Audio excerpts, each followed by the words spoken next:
eso me llamó bastante la atención. Y por el otro lado también el texto de Kant, de la crítica del juicio, que parece ser un texto clave. Yo cuando me comuniqué con mi director de tesis y le consulto, ¿hay una relación directa de la tercera crítica de Kant con Nietzsche? Y me dice, bueno, no hay libro, no hay dato específico que dé cuenta de eso, pero también hay que tener en cuenta que hay una costumbre en el siglo XIX de no citar mucho de dónde se sacan esas referencias.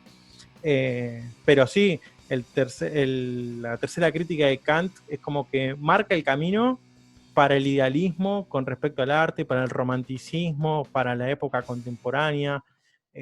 Se debatirán, no sé, ciertas afirmaciones que, que hará Kant en su obra, porque obviamente tiene ya esta impronta y esta influencia, me da la sensación, del arte con un modo de hacer filosofía y cómo también ese arte influye de alguna forma en la moral, en una comunidad, en la vida cotidiana de las personas, en la puesta de valores, de dar sentido.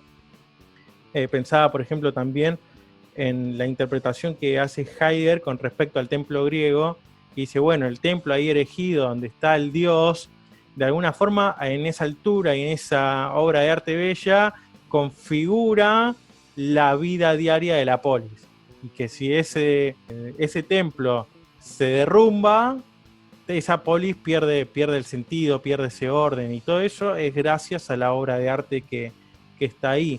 Y bueno, ya que estamos con este tema del arte y nos desprendimos un poco de Wittgenstein, quería aprovechar para preguntarte quizás un poco más personal, pero ¿cuándo comenzó tu gusto por el arte? Creo que desde siempre, porque cuando era muy chica, muy chica, me acuerdo de ya haber visitado exposiciones. Acá en Córdoba, por ejemplo, con mi familia. Entonces, creo que un poco vengo de una familia que comparte o que me transmitió, digamos, este interés por el arte, ¿no? También hay toda una parte, viste que todas las familias tienen como alguna rama que no sé, son todos médicos, algunas ramas son todos abogados. Bueno, en el caso de mi familia, Es raro que hay sean todos filósofos. es raro que sean todos filósofos, siempre, bueno, hay una oveja negra, ¿no? Pero en el caso de mi familia sí hay una rama donde varios son artistas, y creo que crecí un poco también en contacto con eso. Y también, por supuesto, ¿no? Crecí en un ámbito en el que a todos y a todas nos interesaba el arte, en sus distintas ramas, ¿no? Y digamos, algún tipo de estilo artístico en particular, porque por ejemplo en mi caso, vos me preguntás de un cuadro, de una obra. Yo he tenido en el colegio justamente formación en arte y ciencias de la comunicación, y se veía todo este estudio de una composición de una imagen, de los distintos estilos artísticos que hubo a lo largo de la historia, pero lo que no había, por ejemplo, era formación musical, y a mí siempre, ya de antes de adolescente, me fascinaba eh, estudiar música, componer o jugar con las composiciones, buscar relacionarme también con otros músicos, ir aprendiendo con gente que le gusta tocar o ejecutar algún tipo de instrumento, ir al conservatorio, estudiar. Y esto también era como lo que más me gustaba, jugar con la música, de que en el conservatorio era toda una formación en música clásica, y después yo los fines de semana me juntaba con las bandas a tocar heavy metal, rock pesado. Entonces también buscar un estilo que pueda unificar las dos cosas que yo estudiaba, que me gustaban. Es decir, y vos, en tu caso particular de familia, de gente interesada por el arte, ¿qué estilo te atrapó más o te atrapa más? Voy a dedicarme a lo que tiene que ver con el arte pictórico, porque bueno, es la rama que más me interesa. Bueno, siempre me gustó también mucho el teatro, ojo, ¿eh? Siempre me gustó mucho el teatro y de hecho estudié varios años teatro, pero bueno, concretamente cuando hago filosofía del arte, me dedico a lo que tiene que ver con las artes visuales y sobre todo las artes plásticas, ¿no? Creo que si tuviera que elegir un movimiento, lo cual es bastante difícil porque me resultan de interés muchos, creo que elegiría el post-impresionismo y el expresionismo abstracto. Pero creo que son dos corrientes fantásticas, no solo en cuanto a lo que tiene que ver con la cuestión técnica concretamente, sino también con el contexto en el cual suceden, la raigambre que tienen. Y por ejemplo, a alguien que desconoce, como yo, totalmente expresionismo abstracto, o sea, qué elementos, qué características tiene ese estilo como para que vos digas que a vos te atrapan, que a vos te fascinan y que alguien puede identificar que determinada obra o determinado figura, no lo sé, sea expresionismo abstracto. Voy a hablar de los dos, voy a hablar del post-impresionismo y del expresionismo, de los dos.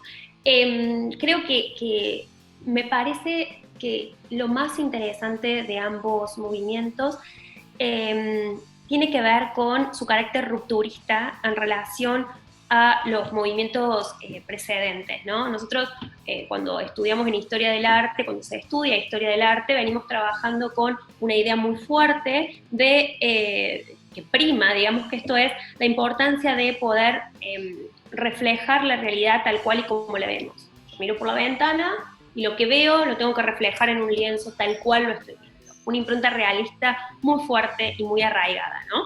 Con sus distintos matices.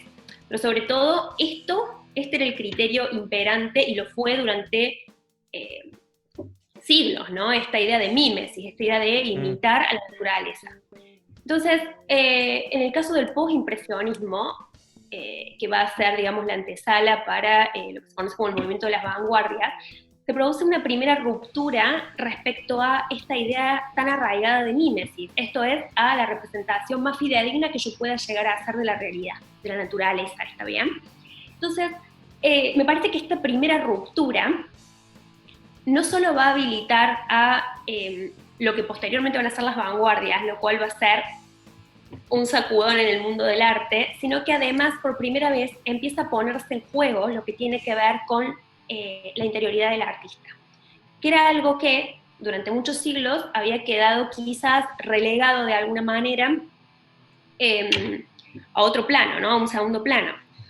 Por primera vez entonces con el postimpresionismo empieza a ponerse en juego también lo que tiene que ver con no solo lo que puedo llegar a captar de la naturaleza, no importa cuán fidedigno pueda ser lo que yo puedo captar, sino que lo que importa entonces es también la interioridad del artista. Y eso va a cobrar notoria importancia en lo que tiene que ver con el expresionismo.